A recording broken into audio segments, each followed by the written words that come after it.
First and foremost, I apologize for not being able to join you in person today and for appearing via video instead. As the first citizen of Derry City and Strabane District, I've had to prioritize my role by traveling abroad to pursue investment opportunities that will benefit us all. I would have loved to be with you today, and I hope you have another opportunity to meet with me very soon.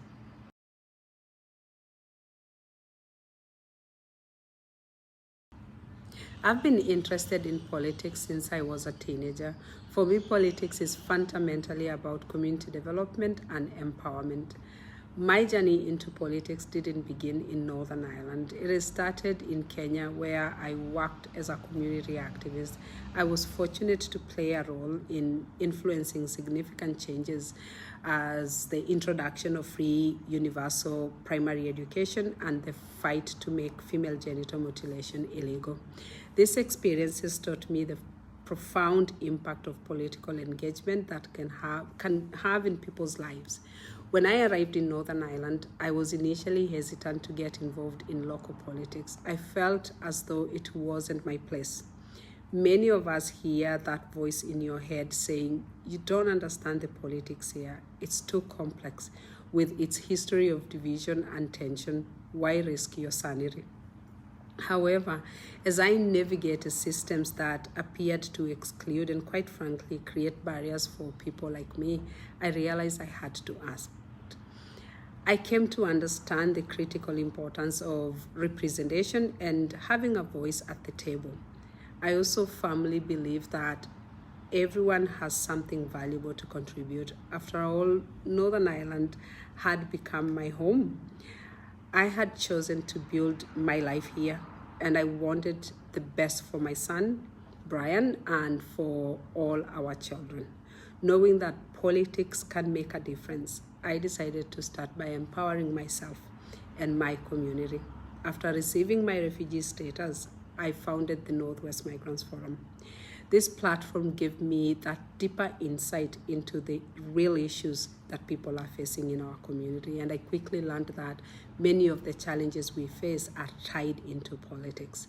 The politics of division has let us down.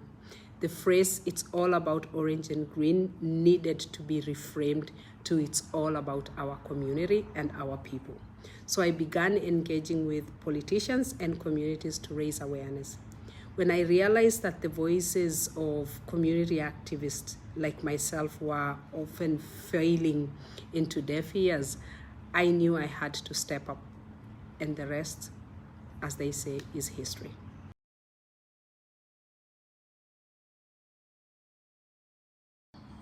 I joined a political party simply because I was invited, especially by Colum Eastwood, the leader of the SDLP. I believe our paths were meant to cross.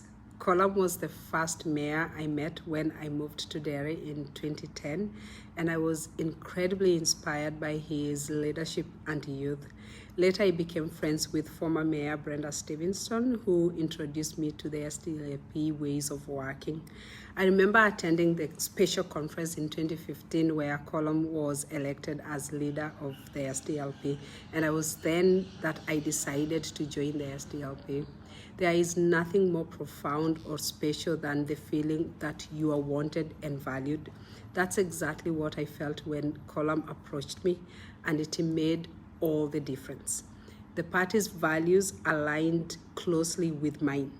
Having spent my life in Kenya fighting for social justice and women's rights, I found a natural connection with the SDLP, which has a long history of advocating for social justice and places equality and inclusion at the heart of its politics.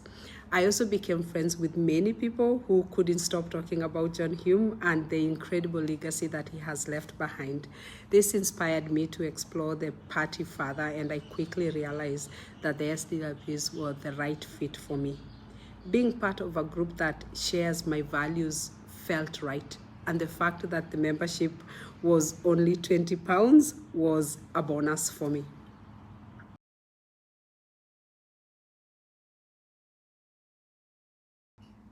This is a loaded question, and I believe many of you already are aware of the challenges women face in politics. For a woman of color, it's even more difficult. Since becoming a political figure in Northern Ireland, I faced a significant online hate, which only intensified when I became mayor. As the only elected representative from a minoritized community, I often feel like an alone voice. People frequently come to me to speak on issues affecting minority ethnic people, expecting me to have all the solutions for this community. At times, this focus leads to my being overlooked on broader issues that affect everyone, including the 99% of people who elected me, most of whom happen to be white.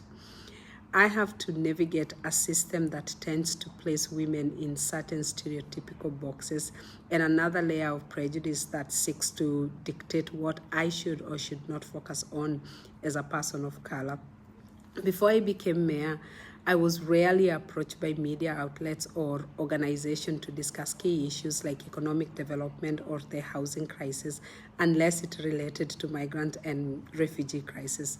That said, within my local council, I've been treated with respect by colleagues, and most of my initiatives have strong support. I've received strong support, despite the negativity online and the misogynistic and stereotypical attitudes of some individuals.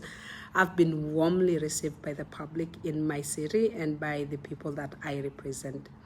In some ways, I'm in a better position than some of my colleagues because I don't carry the same political baggage they do. And since becoming mayor, there has been a noticeable shift. Organizations and companies are now seeing that I can contribute to much more than just the migrant crisis.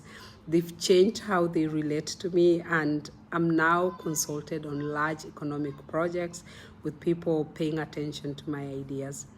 I've also had the opportunity to implement some great initiatives for young people and those with complex needs, which have been received really, really well.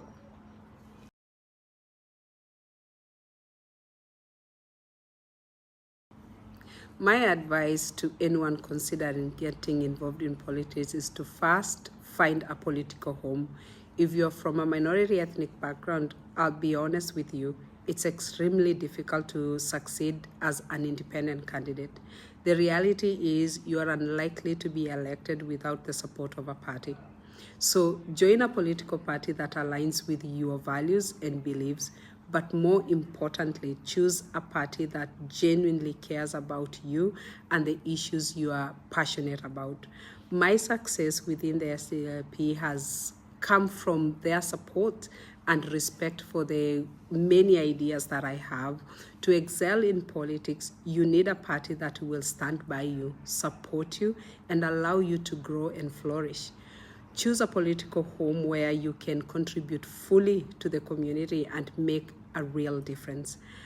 And I do hope that these answers give you a clear understanding of my journey and the advice I would offer to anyone considering a similar path. Thank you for letting me be part of this wonderful event, and I look forward to meeting you all in person soon.